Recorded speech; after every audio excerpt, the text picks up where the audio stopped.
Bienvenue dans Les Voix de la Ville, votre radio éphémère et itinérante. Je m'appelle Elora, donc aujourd'hui j'ai 26 ans et je suis atteinte de 2 maladies génétiques neurodégénératives avec une dizaine de pathologies associées. Mon parcours scolaire, j'ai eu un parcours un peu atypique, une scolarité un petit peu, on va dire, perturbée. J'ai suivi jusqu'à ma 3e, j'ai eu un emploi du temps très allégé, j'ai pas pu suivre toutes les matières.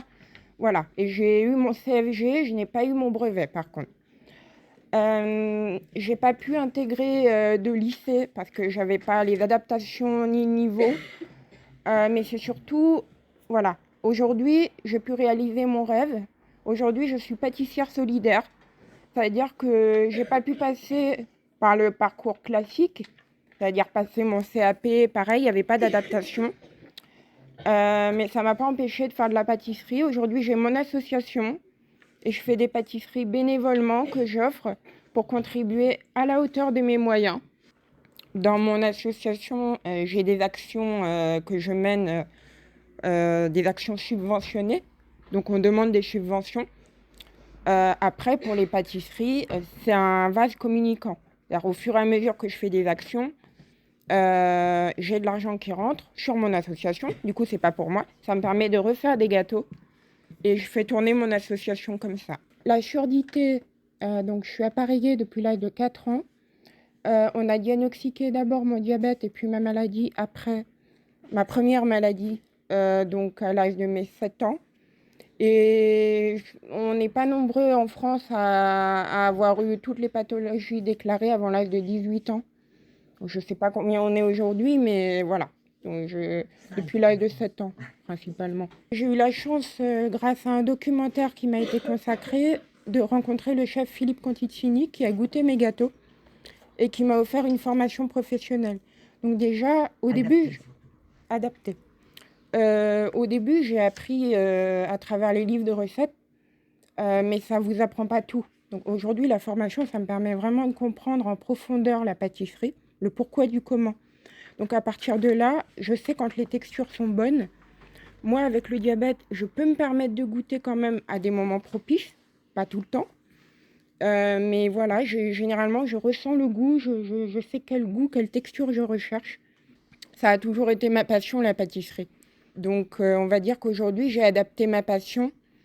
Voilà, j'ai contrebalancé les obstacles puisqu'on ne voulait pas m'accompagner professionnellement par la voie classique. Donc, j'ai contrebalancé les obstacles et grâce à Véronique, j'ai mon association qui a pu se créer. Et, aujourd'hui, j'ai ma propre assoce parce qu'avant, c'était donc les Lumières de la Ville ma rencontre avec l'association Les Lumières de la Ville qui m'a permis de débuter mon activité. Oui, juste, je vais compléter.